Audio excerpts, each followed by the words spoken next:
যদিও শুনতে খুবই তিতা লাগছে, একজন শিল্পী হয়ে আর একজন সহশিল্পী সম্পর্কে আমি এভাবে বলতে পারি না। তবে হ্যাঁ, একজন মানুষ হিসাবে আমি যখন দেখব যে নির্বিচারে ছাত্রদের ওপরে গুলি চালানো হচ্ছে, সেই সময় একজন শিল্পী সে মুখ বন্ধ করে আছে অথবা সেই দোষরদেরকে স্পৃহা যোগাচ্ছে।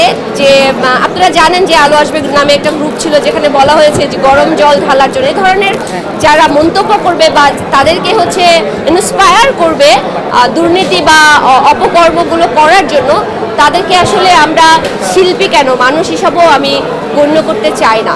আমি চাই না এই ধরনের মানুষ আমাদের অভিনয় শিল্পী সঙ্গে মধ্যে থাকুক। কারণ হচ্ছে আমরা অভিনয় শিল্পী, আমরা যখন স্ক্রিনে অ্যাক্টিং করি আমাদেরকে দেখে অনেকে উৎসাহিত হয়।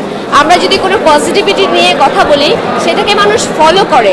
সো আমাদেরকে যখন মানুষ ফলো করে, অনুসরণ করে, অনুকরণ করে, আর আমরাই যদি তখন ক্রাইম করি, তখন আমরা আসলে মানুষের কাতারে পড়ি না। আমরা প্রথমত হচ্ছে একজন মানুষ, তারপরে হচ্ছে আমরা শিল্পী। সো আমরা সেই জিনিসটা মাথায় রাখবো, মানবতা আগে, তারপরে হচ্ছে সব কিছু। রাজনৈতিক সেই রকম না, আমরা এখানে একটা দেখতেই পাচ্ছেন যে আনন্দ মেলার মতো আমরা নির্বাচন করছি। এর আগে যে বিষয়টি নিয়ে আপনাদের সামনে আমি অসংখ্যবার কথা বলেছি যে আমাদের এই নির্বাচনটা হওয়ার যে প্রধান কারণটা, সেই কারণটা একটু বলে তারপরে বাকি কথাগুলো বলছি। সেটা হচ্ছে আপনারা দেখেছেন যে আমরা রিফরমেশন নিয়ে অনেক হইচই করেছিলাম, আমাদের কিছু দাবি দেওয়া ছিল। আমরা তখন যে নেতারা ছিলেন তাদের পদত্যাগ দাবি নিয়ে আমরা রবীন্দ্র সরোবর থেকে শুরু করে আমরা অনেক কিছু করেছি। অ্যান্ড তারা আমাদের যে দাবি দেওয়াগুলো ছিল তারা সেটা মেনেছে। মেনে নেওয়ার পরে আমরা একটা কনক্লুশনে এসে পৌঁছেছি যে আমরা একটা আমাদের যে অভিনয় শিল্পী সংঘ আছে তার একটা রিফরমেশন আগে চাই, এরপরে আমরা নির্বাচন চাই। সেটার জন্য একটা টাইম নির্ধারণ করে দেওয়া হয়েছিল, সেই নির্ধারণ টাইমটাই হচ্ছে আজকে। সো আমাদের যে অভিনয় শিল্পী সংঘের যে রিফরমেশন, যে সংস্কার করার কথা আমরা বলেছি, সেই সংস্কারগুলো মোটামুটিভাবে হয়েছে এবং আমরা একটা জায়গায় এসে এখন পৌঁছেছি যেই জায়গা থেকে আমরা আসলে নির্বাচনটা করতে পারি। তো আজকে সেই দিন, যারা পদপ্রার্থী হয়েছে সবার জন্য আমার শুভকামনা থাকবে। আমরা গত 16 বছর আমরা যেহেতু শিল্পী, আমাদের আচরণ হবে শৈল্পিক। আমরা একটা অরাজনৈতিক সংগঠন, আমাদের এই সংগঠনের মধ্যে কোনো রাজনীতি বা আমাদের আমরা যেহেতু মানে অভিনয় শিল্পী, আমাদের কাজ হচ্ছে দর্শককে বিনোদন দেয়া।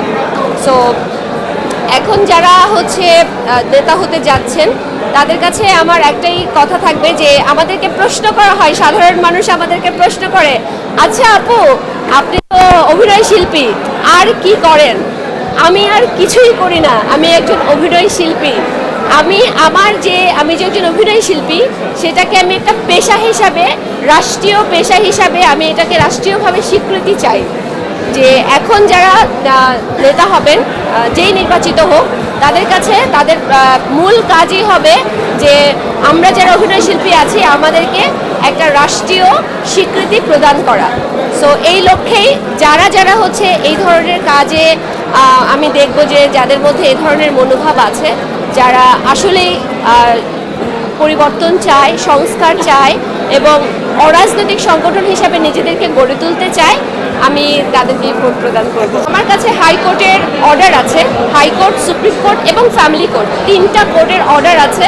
বাচ্চা দুটি, ওরা হচ্ছে আন্ডার এজ শিশু, একজনের বয়স হচ্ছে 4 বছর, একজনের বয়স হচ্ছে 6 বছর। ওরা আমার কাছে থাকবে, কিন্তু সেই অর্ডারটাকে হাসান আরিফ প্রথমত ফলো করে নাই। হাসান আরিফ মরে যাওয়ার পরে তার সন্তান সেটার মিসইউজ করছে, টাকার যে ক্ষমতা, বেসিক্যালি টাকার ক্ষমতা, সেটা দিয়ে এখনও তো কিছু অসাধু পুলিশ, কিছু অসাধু মানুষ এখনও বিভিন্ন সেক্টরে রয়ে গেছে, তাদেরকে কাজে লাগিয়ে আসলে কোর্ট অর্ডারটাকে ভায়োলেট করছে। যেটা নিয়ে আমি আমার মতো করে আগাচ্ছি আইনিভাবে। আমি তো গুন্ডা না, আমি একজন মা, আমি একজন শিল্পী, আমি একজন মানুষ। সো আইনিভাবে যে প্রক্রিয়ায় যে লড়াইটা আমাকে করতে হবে, আমি সেইভাবে লড়াই করেই আমি আমার বাচ্চাকে আমার কাছে ফিরিয়ে আনবো।